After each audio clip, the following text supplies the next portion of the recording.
version 2 of the Brooks Glycerin Max is here. It's pretty similar to that of the first model. It's still great for progression runs and long runs and just gobbling up daily training miles.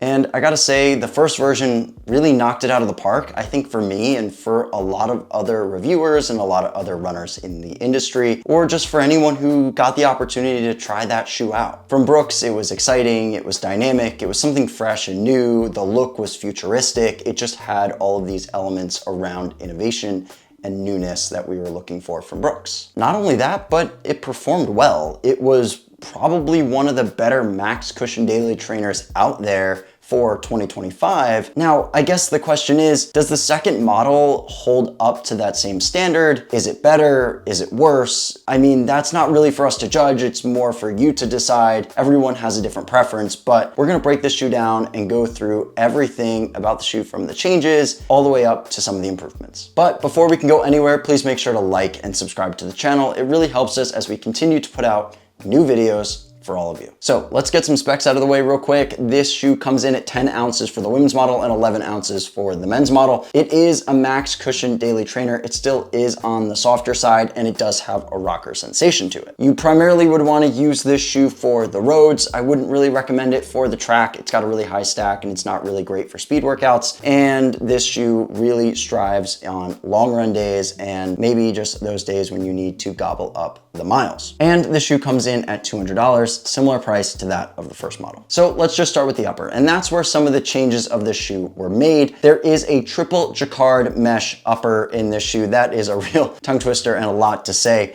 but I gotta say, even though it's triple mesh, it's actually a thinner version of an upper than that of the first model. So it is a bit more breathable. The lockdown fit was nice and comfortable, and I didn't really have any issues when putting this shoe on and lacing it up. And Brooks usually does a pretty good job with their uppers. The padding in the heel collar is nice. There is some padding in the tongue. You can tell that there is some breathability around the toe box. So overall, it does have a really nice fit to it. Though one thing I will say is that the tongue isn't gusseted. I typically prefer a gusseted tongue, but for this one, I didn't really have any issues with a midfoot wrap. It did skew on the wider side, at least that's how I felt for me. I do have a more narrow foot, so maybe that's just how I felt about the shoe. But if you are curious whether this shoe is gonna fit best for you, whether that's making sure that there's enough room in the toe box, or if the midfoot is gonna fit correctly, or if you're gonna have any issues with heel slip, the best way to figure out whether this shoe is gonna fit best for you is to actually go into a local Fleet Feet store and try this shoe on for yourself. Go get your foot scanned and figure out whether this Brooks shoe or another shoe is gonna work best for you. Let's move down to the midsole, and again, it's using that nitrogen-infused DNA-tuned foam, that same beautiful and magical foam that we saw in the first version. And something to note about this shoe that I really enjoyed from the first version that they've taken into this second version here is that it still has that really nice glide roll technology. The emphasis of the rocker and how it just pushes off, and that rolling sensation you get in the forefoot is one of my favorite things about this shoe. It's not a particularly fast shoe. It's not one that I would recommend you pick up the pace in. It's really just for those who want more protection and more of the glycerin. This shoe is really just intended to eat up miles and provide extra protection. It has more stack and more cushioning than the glycerin does. Really what you're gonna get from this is a more premium feel, a more plush feel, a nice comfortable ride, but it's not going to be that shoe that's going to pick up the pace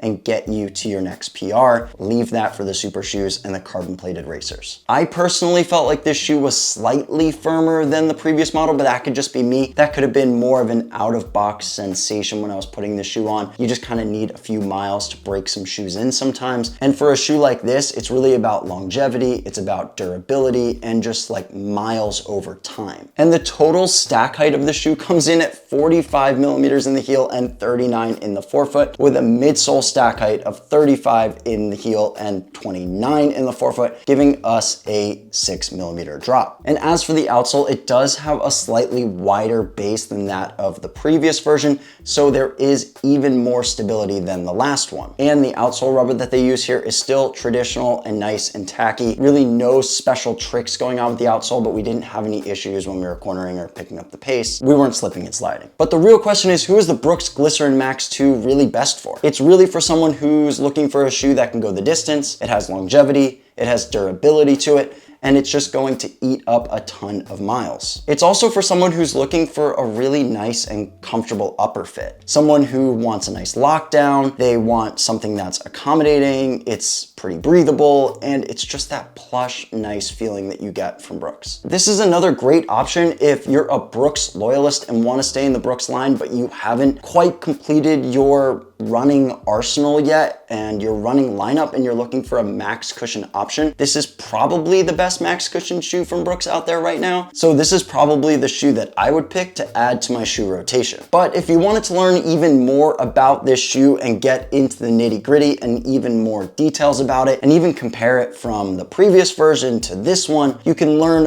all about those details on our blog at fleetfeet.com, where you can hear from not just myself, but some of the other perspectives from the Fleet Feet review team. And if you want to keep learning even more about Brooks running shoes, you can subscribe right here on our channel and keep checking out videos every week.